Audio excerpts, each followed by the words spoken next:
জয় গুরু। আজ আমরা শ্রী শঙ্করাচার্যের বিবেক চূড়ামণি পুস্তক শ্রবণ করব। এই বিবেক চূড়ামণি স্বামী বিবেকানন্দের অতীব প্রিয় পুস্তক ছিল।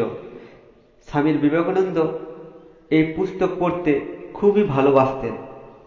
এই বিবেক চূড়ামণি এমন একটি পুস্তক যে সকল মানুষের অন্তর বিবেক, অন্তর চেতনাকে জাগ্রত করে দেন। কেননা বিবেক জাগ্রত না হওয়া পর্যন্ত মুক্তি লাভের অন্য কোনো উপায় নেই। শাস্ত্রে বলেন, বিবেকহীন ব্যক্তি পশুরও অধম। বিবেক জাগ্রত না হলে কোনো মানুষই সত্য মিথ্যা, ঠিক ভুল, উচিত অনুচিত নির্ণয় করতে পারেন না। বিবেক এমন একটি অন্তরের গুণ যা মানুষকে সবসময় সত্যের পথেই নিয়ে যায়।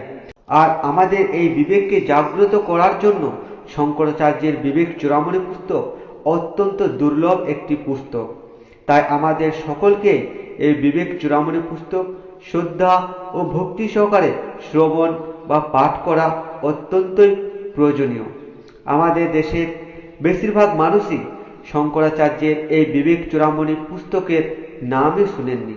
পাঠ করা বা শ্রবণ করা তো অনেক দূরের কথা। সেই কারণেই আমি আমার গুরু ও পরমাত্মার কৃপায় শঙ্করাচার্যের এই পরম মঙ্গলকারী ও বিবেক প্রদানকারী দুর্লভ বিবেক চূড়ামণি পুস্তক আপনাদের কাছে সমর্পণ করছি। আপনারা সকলেই পূর্ণ শ্রদ্ধা ও ভক্তি সহকারে শ্রবণ করুন আর প্রকৃত সত্যটাকে গ্রহণ করুন। জয় গুরু। প্রথম শ্লোক। সকল বেদ ও বেদান্ত শাস্ত্রের মূল বিষয় বাক্য মনের অতীত পরমানন্দ স্বরূপ আমার সদ্গুরু আচার্য গোবিন্দপাদকে আমি প্রণাম করি। লেখক এইখানে তাহার গুরু এবং পরমাত্মাকে নমস্কার করছেন। দ্বিতীয় শ্লোকে বলছেন, এই মনুষ্য জন্ম লাভ অত্যন্ত দুর্লভ। আবার এই মনুষ্য জন্ম লাভ হলেও এই পুরুষ দেহ প্রাপ্তি করা দুর্লভ। আবার এই পুরুষ দেহ পাইলেও ব্রহ্মের গুণ নিয়ে জন্ম লাভ দুর্লভ। আবার এই ব্রহ্মের গুণ নিয়ে জন্ম হইলেও সকল বেদ বেদান্ত শাস্ত্রের নিষ্ঠা ও শ্রদ্ধা দুর্লভ। সকল ধর্মশাস্ত্রের প্রতি নিষ্ঠা ও শ্রদ্ধা থাকিলেও সকল শাস্ত্রের গভীর অর্থ বা মর্মুখে বোঝার মতো নির্মল ও সূক্ষ্ম বিবেক নিয়ে জন্মলাভ দুর্লভতর। জগতের এই সকলের পূর্বেরটির অপেক্ষা পরেরটি দুর্লভতর। শাস্ত্রজ্ঞানী ব্যক্তির পক্ষে আত্মা অনাত্মা বিচার থাকাও আবার দুর্লভ। আবার নিজ আত্মস্বরূপের অনুভূতি বা নিজ আত্মস্বরূপের উপলব্ধি দুর্লভতম। এবং নিজ আত্মার সহিত পরমাত্মার ঐক্যানুভূতি বা অভেদ ভাবের স্থিতি দুর্লভতম। কোটি কোটি জন্মের নিষ্কাম পুণ্য কর্মের ফলে এরকম জীবন মুক্তি লাভ সম্ভব হয়ে থাকে। তৃতীয় শ্লোকে বলছেন, এই দুর্লভ মনুষ্য জন্ম প্রাপ্তি আবার এই সংসার বন্ধন হইতে মুক্তি লাভের প্রবল ইচ্ছা, আগ্রহ বা আকাঙ্ক্ষা এবং স্বরূপ সিদ্ধ জ্ঞানী সদ্গুরুর আশ্রয় লাভ, এই তিনটি জগতের দুর্লভতম। কেবলমাত্র ঈশ্বরের কৃপা বা ঈশ্বরের ইচ্ছায় এই তিনটি পাওয়া সম্ভব হয়।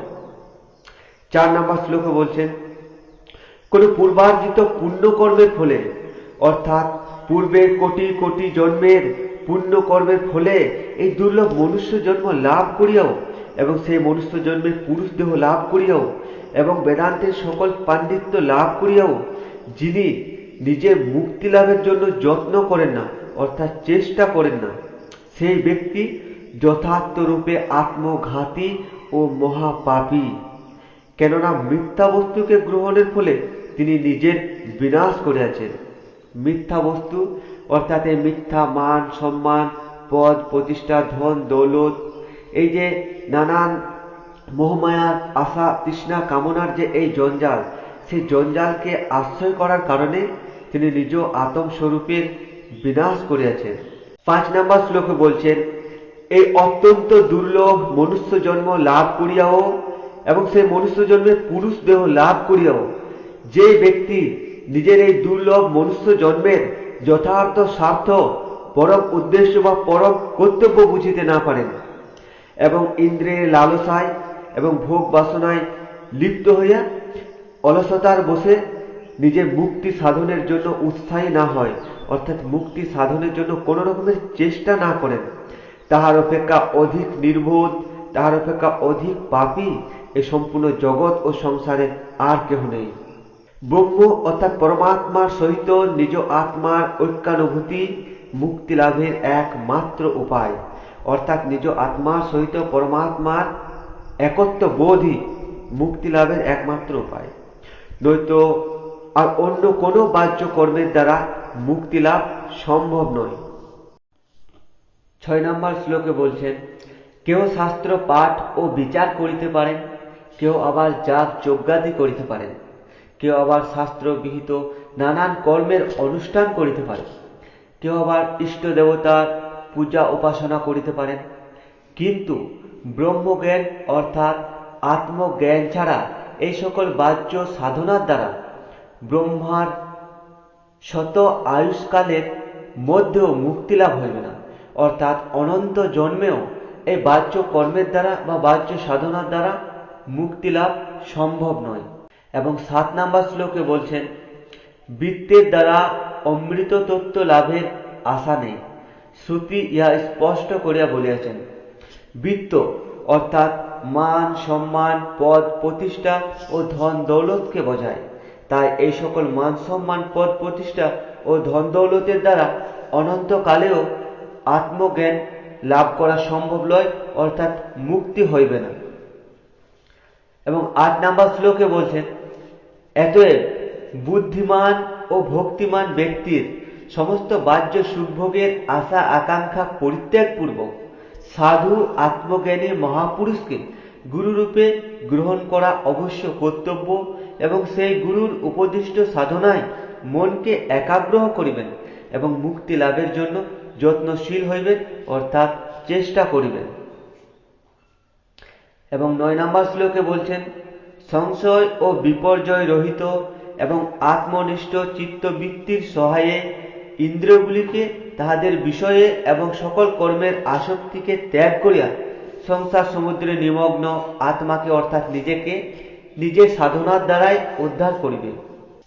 এবং 10 নম্বর শ্লোকে বলছেন, বেদান্ত শ্রবণ মননাদি ব্রহ্মজ্ঞান লাভের মুখ্য সাধনায় তৎপর উদ্বেগ শূন্য শাস্ত্র তাৎপর্যাভিজ্ঞ ব্যক্তিগণের সর্বকর্ম পরিত্যাগ পূর্বক সংসার বন্ধন হইতে মুক্তি লাভের জন্য যত্ন পরায়ণ হওয়া কর্তব্য।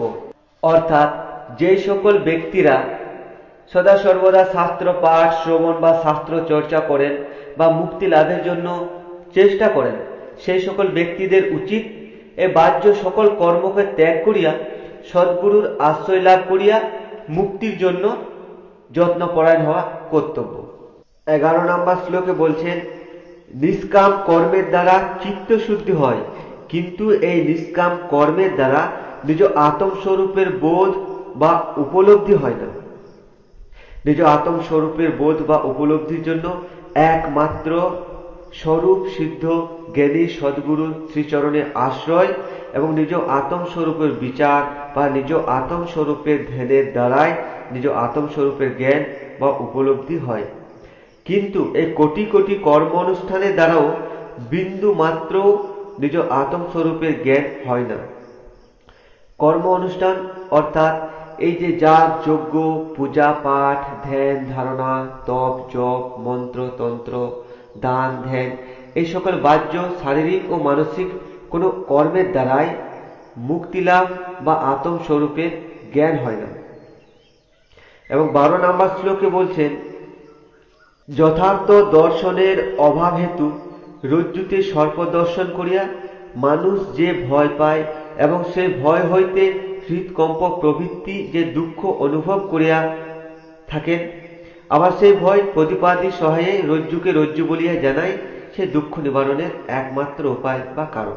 অর্থাৎ মানুষ যেমন আবছা অন্ধকারে পড়ে থাকা কোনো দড়ির টুকরোকে সাপ বলে যে ভয়ে ভয়ভীত ও হতভম্ব হয়ে যায়, সেই ভয় দুঃখ নিবারণের একটাই কারণ, আলো, সেখানে পূর্ণ আলোর প্রকাশ হওয়া মাত্রই যখন সে দড়ির টুকরোটাকে দড়ি বলে দেখতে পায় বা জানেন, তখনই তার অন্তরে সকল ভয় বা দুঃখ নিবৃত্ত হয়।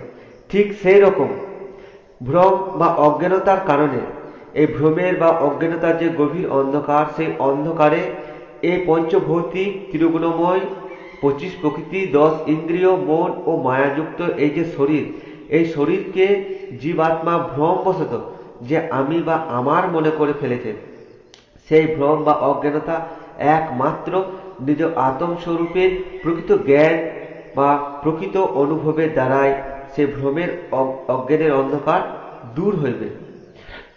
অন্য আর কোনো উপায়ে সেই ভ্রম বা অজ্ঞানতা দূর সম্ভব নয়। আমার শ্লোকে বলছেন, নিজ আত্ম স্বরূপের অনুকূল বিচারের দ্বারা এবং স্বরূপ সিদ্ধ জ্ঞানী সদ্গুরুর হিতাকাঙ্ক্ষী উপদেশ হইতে একমাত্র এই আত্ম স্বরূপের জ্ঞান উৎপন্ন হইয়া থাকে। নইতে কোটি কোটি তীর্থ স্নান, কোটি কোটি দান, কোটি কোটি প্রাণায়াম অনুষ্ঠানের দ্বারাও নিজ আত্ম স্বরূপের জ্ঞান হয় না বা উপলব্ধি হয় না। এবং 14 নম্বর শ্লোকে বলছেন, উপযুক্ত যোগ্য অধিকারী ব্যক্তির নিজ আত্ম স্বরূপের যথার্থ বিচারের দ্বারাই তাহার নিজ আত্ম স্বরূপের জ্ঞান লাভ হয়ে থাকে। অধিকারী ব্যক্তির পক্ষে নির্জন স্থানে বাস, ব্রহ্ম মুহূর্তাদি কাল এবং সদ্গুরুর সহায়তায় নিজ আত্ম স্বরূপের যথার্থ রূপে জ্ঞান হয়ে থাকে। 15 নম্বর শ্লোকে বলছেন, এই কারণে ব্রহ্মজ্ঞানী অর্থাৎ আত্মজ্ঞানী দয়ালু সদ্গুরুকে ধারণ করিয়া তাহার নিকটে নিরন্তর নিজ আত্ম স্বরূপের বিচার করা জিজ্ঞাসু ব্যক্তির পক্ষে অবশ্যই কর্তব্য। অর্থাৎ নিজ আত্ম স্বরূপের আলোচনা করা বা নিজ আত্ম স্বরূপের নানান প্রশ্ন জিজ্ঞাসা করা সদ্গুরুর নিকটে প্রত্যেক শিষ্যরই উচিত বা কর্তব্য। 16 নম্বর শ্লোকে বলছেন, সকল শাস্ত্রের জ্ঞাতা, সত্যাসত্য বিচারে দক্ষ এবং শাস্ত্র সম্মত যুক্তি গ্রহণে এবং শাস্ত্র বিরুদ্ধ যুক্তি খণ্ডনে যিনি নিপুণ, সেই রকম তীক্ষ্ণ লক্ষণযুক্ত ব্যক্তি আত্মবিদ্যা লাভের যোগ্য অধিকারী। 17 নম্বর শ্লোকে বলছেন, আত্মজ্ঞানী ব্যক্তির মতে নিত্যানন্দ। 17 নম্বর শ্লোকে বলছেন, আত্মজ্ঞানী ব্যক্তির মতে নিত্যানিত্য বস্তু বিচারশীল, বৈরাগ্যবান, সমাধি গুণ সম্পন্ন মুক্তিকামী সাধকই এই আত্মজ্ঞান লাভের যোগ্য অধিকারী। এবং 18 নম্বর শ্লোকে বলছেন, জ্ঞানী ব্যক্তির নিজ আত্ম জিজ্ঞাসার জন্য 4টি সাধনার কথা বলিয়াছেন। এই 4টি সাধন থাকিলে তবে সাধকের আত্মনিষ্ঠা উৎপন্ন হয়। এইগুলির অভাব থাকিলে সাধকের আত্মজ্ঞান হয় না। 19 নম্বর শ্লোক, 4টি সাধনের প্রথমটি হইতেছে নিত্যানিত্য বস্তু বিবেক, দ্বিতীয় ইহামূত্র ফলভোগ বিরাগ, তৃতীয় সমাধি ষট সম্পত্তি এবং চতুর্থ মুমুক্ষত্ব। 20 নম্বর শ্লোক, ব্রহ্ম সত্য এবং জগৎ মিথ্যা, অর্থাৎ আত্মাই সত্য আর এই সম্পূর্ণ জগৎ সংসার মিথ্যা, অর্থাৎ মায়া, ভ্রম ও কল্পনা মাত্র। এই প্রকার দৃঢ় নিশ্চয়ই নিত্যানিত্য বিবেক বলিয়াই কথিত হয়। 21 নম্বর শ্লোক, নিজের দেহ হইতে ব্রহ্মার দেহ পর্যন্ত অনিত্য, ক্ষণভঙ্গুর, নিত্য নিরন্তর পরিবর্তনশীল ভোগ্য বস্তু সমূহের দোষ দর্শন এবং শ্রবণের ফলে মনে যে সকল বিষয় থেকে প্রবল ইচ্ছা বা আকাঙ্ক্ষার উৎপন্ন হয়, সেই ইচ্ছাকেই বৈরাগ্য বলা হয়। 22 নম্বর শ্লোক, বারবার বিষয়ের দোষ দর্শনের দ্বারা বিষয় সমূহের বৈরাগ্য আসার ফলে চেতনার নিজের লক্ষ্যে অর্থাৎ সে পূর্ণ ব্রহ্মে যে স্থিতি, তাহাকে সম বলা হয়।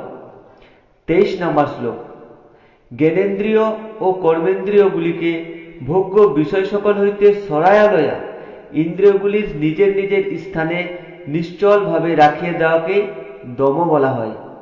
চিত্তবৃত্তিগুলির বাহ্য বিষয়াকারে পরিণত না হওয়ার অবস্থাকে উপরতি বলা হয়। 24 নম্বর শ্লোক।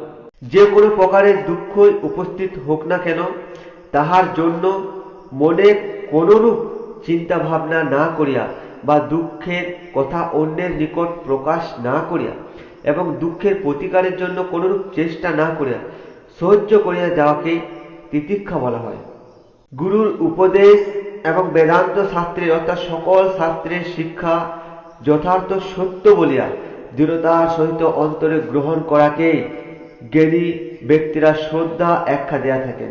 এই শ্রদ্ধার সহায়েই নিজ আত্মস্বরূপের জ্ঞান ও উপলব্ধি সম্ভব হয়। 26 নম্বর শ্লোক। সদা সর্বদা সর্বপ্রকারে বুদ্ধিকে অর্থাৎ নিজ ধ্যান শক্তিকে শুদ্ধ ব্রহ্মে লগ্ন করিয়া রাখাকে সমাধি বলা হয়। কৌতূহল বসে বেদান্ত তত্ত্বের আলোচনা করার ফলে মনে যে তৃপ্তি লাভ হয় তাহাকে সমাধি বলা হয় না। 27 নম্বর শ্লোক। সূক্ষ্ম সূক্ষ্ম অহংকার, কাম, ক্রোধ, লোভ আদি করিয়া এই স্থূল দেহ পর্যন্ত অর্থাৎ সমস্ত শরীর ও দেহ ইন্দ্রিয় আদির বন্ধন হইতে মুক্তি লাভের যে প্রবল ইচ্ছা বা আকাঙ্ক্ষা তাহাকে মুমুক্ষুতা বলা হয়। 28 নম্বর শ্লোক। অধিকার বিশেষে মুক্তি লাভের ইচ্ছা কাহারও অল্প, কাহারও বা মধ্যম রূপে প্রথম উৎপন্ন হইলেও সে অল্প বা মধ্য মুমুক্ষুতা বৈরাগ্য এবং সমদমাদি সাধনের সহায়ে ও গুরুর কৃপায় তীব্র রূপ ধারণ করিয়া আত্মসাক্ষাৎকার রূপ ফল উৎপন্ন করে। অর্থাৎ মুক্তি লাভের ইচ্ছা বা সাধনার ইচ্ছা প্রথম অবস্থায় কারো অল্প বা কারো মধ্যম রূপে থাকলেও সেই তাহার ইচ্ছা বা মুমুক্ষুতা গুরুর কৃপা এবং তার নিজস্ব সাধনার চেষ্টায় তীব্র রূপ ধারণ করে অর্থাৎ মুক্তিদায়ক হয়। 29 নম্বর শ্লোক। কিন্তু যে সাধকের বৈরাগ্য এবং মুমুক্ষুতা পূর্ণ মাত্রায় বিদ্যমান থাকে সেই সাধকের সমাধি সাধন সার্থক হয় অর্থাৎ মুখ্য সহায়ক হয়। অর্থাৎ যে ব্যক্তির এই মুক্তি লাভের ইচ্ছা বা আকাঙ্ক্ষা পূর্ণ মাত্রায় বিদ্যমান থাকে সেই ব্যক্তি এই জন্মেই মুক্তি লাভ করেন। 30 নম্বর শ্লোক। যে সাধকের বৈরাগ্য এবং মুমুক্ষুতা এই দুই সাধনেরই অল্পতা থাকে অর্থাৎ বৈরাগ্য এবং মুক্তি লাভের ইচ্ছা খুব অল্প থাকে, তাহার সমাধি সাধনের চেষ্টা মরীচিকায় দৃষ্ট বারিক প্রবাহে আভাস মাত্রে পর্যবসিত হয়। অর্থাৎ মরীচিকায় দৃষ্ট বারিক প্রবাহ মরুভূমিকে অতি অল্প মাত্রাও যেমন সিক্ত করিতে পারেন না, সেইরূপ বৈরাগ্য এবং মুক্তি লাভের তীব্র আকাঙ্ক্ষা অন্তরে না থাকিলে এই সকল সাধনায় নিষ্ফল হয়, বিন্দু মাত্র ফলদায়ক হয় না। 31 নম্বর শ্লোকে বলছেন, মোক্ষের সাধনাগুলির মধ্যে ভক্তি সর্বশ্রেষ্ঠ। নিজ আত্মস্বরূপের চিন্তনই বা নিজ আত্মস্বরূপের ধ্যানই ভক্তি নামে পরিচিত। আবার কেহ কেহ নিজ আত্মা ও পরমাত্মার তত্ত্ব বিচারকে ভক্তি বলিয়া থাকেন। 32 নম্বর শ্লোকে বলছেন, পূর্বোক্ত সাধন সম্পন্ন মুক্তিকাম ব্যক্তি আত্মার স্বরূপ জানিতে ইচ্ছুক হইয়া ব্রহ্মজ্ঞ গুরুর সমীপে উপস্থিত হইবেন। এইরূপ গুরুর উপদেশে সংসার বন্ধন হইতে মুক্তি লাভ হয়ে থাকে। অর্থাৎ যে সকল ব্যক্তিরা মুক্তি লাভের জন্য যত্নশীল অর্থাৎ চেষ্টা করছেন সেই সকল ব্যক্তিদের উচিত স্বরূপ সিদ্ধ জ্ঞানী সদ্গুরুর শ্রীচরণে নিজেকে সমর্পণ করা। এইরকম স্বরূপ সিদ্ধ জ্ঞানী গুরুর উপদেশে বা তাহার কৃপাতে মুক্তি লাভ হয়ে থাকে। 33 নম্বর শ্লোকে বলছেন, বেদজ্ঞ অর্থাৎ সকল শাস্ত্রের জ্ঞাতা, নিষ্পাপ, কামনা শূন্য যে আত্মজ্ঞানী পুরুষ বাহ্য বিষয় ত্যাগ করিয়া সদা সর্বদাই পরমাত্মার চিন্তায় নিমগ্ন, শান্ত এবং ধূম শূন্য অগ্নির ন্যায় তেজস্বী, অহেতুক দয়াপরায়ণ, তিনি প্রণত সৎ ব্যক্তিগণের বন্ধুস্বরূপ। অর্থাৎ সেই রকম মহাপুরুষই অর্থাৎ স্বরূপ সিদ্ধ জ্ঞানী সদ্গুরুই সকল ভক্তগণের বা যে সকল মানুষরা মুক্তি লাভের জন্য প্রচেষ্টা বা যত্ন করছেন তাদের বন্ধু স্বরূপ। 34 নম্বর শ্লোক। এই প্রকারে গুরুকে শ্রদ্ধা ও ভক্তি সহকারে, আগে যেরকম ভাবে বলা হয়েছে সেরকম ভাবে গুরুকে শ্রদ্ধা ও ভক্তি সহকারে নম্রতা ও সেবা দ্বারা প্রসন্ন করিয়া তাহার নিকটে নিজ আত্মা ও পরমাত্মার বিষয়ে প্রশ্ন জিজ্ঞাসা করিবেন। 35 নম্বর শ্লোকে বলছেন, প্রণত জনের হিতকারী দয়া সিন্ধু হে প্রভু, তোমার সরল করুণামৃত ধারাবর্ষণকারী নিষিদ্ধ কৃপা কটাক্ষপাতের দ্বারা সংসার সমুদ্রের পতিত আমাকে উদ্ধার করো। অর্থাৎ গুরুকে নানান রকম ভাবে সেবা ভক্তির দ্বারা প্রসন্ন করিবে এবং নিজ আত্ম কল্যাণের জন্য প্রার্থনা করিবেন। 36 নম্বর শ্লোকে বলছেন, জন্ম মরণ রূপ দুর্নিবার্য সংসার দাবানলে দগ্ধ এবং দূরদৃষ্ট বায়ু প্রবাহের দ্বারা অতি কম্পিত মৃত্যু ভয়ে ভীত তোমার শরণাগত আমাকে রক্ষা করো। হে গুরুদেব, তুমি ছাড়া আমার আর কোনো আশ্রয়স্থল নেই প্রভু, তুমি দয়া করে আমায় এই সংসার সাগর হইতে মুক্তি প্রদান করো হে গুরুদেব। এরকম ভাবে গুরুকে প্রার্থনা করিবেন এবং নিজ আত্মস্বরূপের প্রশ্ন জিজ্ঞাসা করবেন। 37 নম্বর শ্লোক, বসন্ত ঋতুর ন্যায় না চাহিতেই দাতা রাগ লোভাদি শূন্য মহাশয় সাধু ব্যক্তিরা জগতে বাস করেন এবং এই জগতে বাস করিয়া থেকে তাহারা নিজের সাধনার দুস্তরে সংসার সমুদ্র পার হইয়াছেন এবং তাহাদের শরণাগত অন্য ভক্ত শিষ্যদেরও কোনরূপ ধন সম্পদ প্রাপ্তির আশা না রাখিয়াই এই পরম দিব্য জ্ঞান প্রদান করেন এবং তাহাদেরকে এই সংসার সমুদ্র হইতে পারে লই যাইবার জন্যই এই ভবসাগরে তাহারা বিচরণ করেন। 38 নম্বর শ্লোকে বলছেন, অপরের দুঃখ নিবারণের তৎপরতা এই সাধু মহাপুরুষগণের স্বাভাবিক একটা বৃত্তি অর্থাৎ স্বভাব। না চাইলেও তাহারা সকলকে সহায়তা করিয়া থাকেন, সকলকে এই আত্মজ্ঞান বা ব্রহ্মজ্ঞান নিঃস্বার্থে প্রদান করিয়া থাকেন। চন্দ্র যেমন তীব্র সূর্য কিরণে তাপিত পৃথিবীকে নিজের নিষিদ্ধ কিরণ বর্ষণ দ্বারা তৃপ্ত করিয়া থাকেন, সেইরূপ সাধু ব্যক্তিরাও সকল এই ত্রিতাপ জ্বালায় তাপিত এই জীবকে সে আত্মজ্ঞান ব্রহ্মজ্ঞান ও পবিত্র নির্মল জ্ঞানের দ্বারা শীতলতা প্রদান করিয়া থাকেন। 39 নম্বর শ্লোকে বলছেন, সংসাররূপ দাবানলের দহন জ্বালায় তাপিত এই শরণাগত দাসকে আপনার চরণরূপ কলস হইতে নির্গত ব্রহ্মানন্দ রসানুভূতি দ্বারা মধুর ও পবিত্র শান্তি সুখদায়ক উদার শ্রবণ সুখদায়ক বাক্যামৃত সিঞ্চন দ্বারা তৃপ্ত করো। হে প্রভু, যাহারা ক্ষণকালের জন্য আপনার কৃপাদৃষ্টি লাভের পাত্র হয় তাহারাই তো ধন্য, তাদের জীবন ধন্য, তাদের এই জন্ম সফল। অর্থাৎ সকল ভক্ত শিষ্যকে গুরুর শ্রীচরণে সম্পূর্ণরূপে সমর্পণ করা উচিত এবং এইরকম ভাবেই গুরুর শ্রীচরণে প্রার্থনা করা উচিত যে হে প্রভু, তুমি দয়া করে তোমার সে পরম পবিত্র পরম নির্মল আত্মজ্ঞান ও ব্রহ্মজ্ঞান প্রদান করিয়া আমায় এ ভবসাগর হইতে উদ্ধার করুন। 40 নম্বর শ্লোকে বলছেন, সকল শিষ্যের বা ভক্তের উচিত গুরুর নিকটে নিজেকে সম্পূর্ণরূপে সমর্পণ করা এবং গুরুর নিকটে এইরূপ প্রশ্ন জিজ্ঞাসা করা যে হে গুরুদেব, আমি কি উপায়ে এই সংসার সমুদ্র হইতে মুক্ত হইব? এই জগতে আমার কি আমার যথার্থ আশ্রয়স্থান বা আমার নিজ মূল ঠিকানা কোথায়? কোন উপায়ে আমি এই ভবসাগর হইতে মুক্তি লাভ করিব? এই সকল কিছুই তো আমি জানি না। হে প্রভু, দয়া করে আমাকে রক্ষা করো, আমার এই সংসার দুঃখের নাশ করো, আমি তোমার শরণাগত হে গুরুদেব। এবং 41 নম্বর শ্লোকে বলছেন, এই প্রকার উক্তিকারী অর্থাৎ প্রার্থনাকারী সংসার জ্বালায় দগ্ধ শরণাগত মুমুক্ষ ব্যক্তিকে দর্শন করিয়া গুরুও শীঘ্রই তাহার শিষ্যকে অভয় পদ বা সে অভয় জ্ঞান প্রদান করিয়া থাকেন। 42 নম্বর শ্লোকে বলছেন, সেই বিদ্বান ব্রহ্মজ্ঞানী অর্থাৎ আত্মজ্ঞানী গুরুর সামনে উপদেশ পালনের তৎপর চাঞ্চল্য রহিত সমযুক্ত শরণাগত মুক্তিকাম তাহাকে কৃপাবশ হইয়া তত্ত্বপদেশ দেবেন।